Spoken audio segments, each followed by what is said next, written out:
few years back, I was staying at my girlfriend's dad's house with her for a month. It was situated between a large section of woods and a lake. Her dad owned many acres of land, including much of the nearby woods. He even had this little, I don't want to say path, but very narrow clearing in the woods that I'd like to walk through to clear my head. It was this one unnaturally foggy day that I wanted to go for a walk in the woods. I put on my boots that I'd use for hiking and told my girlfriend I'd be back in a little while. She didn't like to walk in the woods, so I'd always do it alone. Walking into the narrow clearing in the woods, I really took in how foggy it was that day. I couldn't see 15 feet in front of me. I hadn't seen it like that in years. In fact, I haven't seen it that foggy since. But as long as I'd stay in the clearing, I'd be able to find my way back.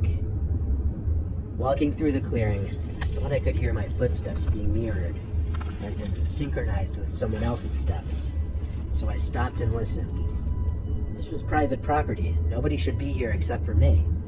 So I calmly called, "Hello?"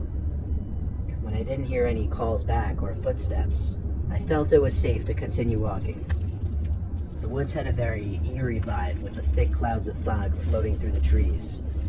Crunches on the floor of the woods from my boots and the sounds of evening crickets was just about all I heard. A calming vibe. Then I heard it. A moaning-like breathing noise, like an old man moaning in discomfort.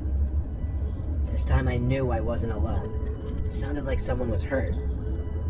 I walked towards the noise, concerned, once more calling out, "Hello?" I stopped when I sharpened my senses a little and noticed the figure of a person standing just far enough away in the fog in front of me where I could see their presence there, but that's just about it. Just a really tall figure in the fog. That was the person making the moaning sounds. I crept a little closer, asking if the person needed assistance, but I didn't exactly get a better view. So I walked a little closer, and still, it didn't feel like I was getting any closer to the person. I yelled this time, and the moaning stopped. I took 2 more big steps this time towards the figure, and that's when I realized that no matter how much I walked forward, this person, this figure, didn't seem to get any closer. I turned around and started walking back through the clearing in the direction of my girlfriend's dad's house. I looked over my shoulder about 5 seconds later and swallowed my gum, seeing that the figure now behind was still the exact same distance it had been this entire time.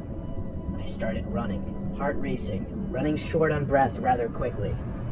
And every time I looked over my shoulder, I saw that figure hovering the same distance behind me. And I use the word hovering now, because I eventually picked up on the fact that I couldn't see the outline of the lower part of the figure's legs. It just looked like this floating apparition in the fog. I eventually made it out of the woods back to the yard of the house.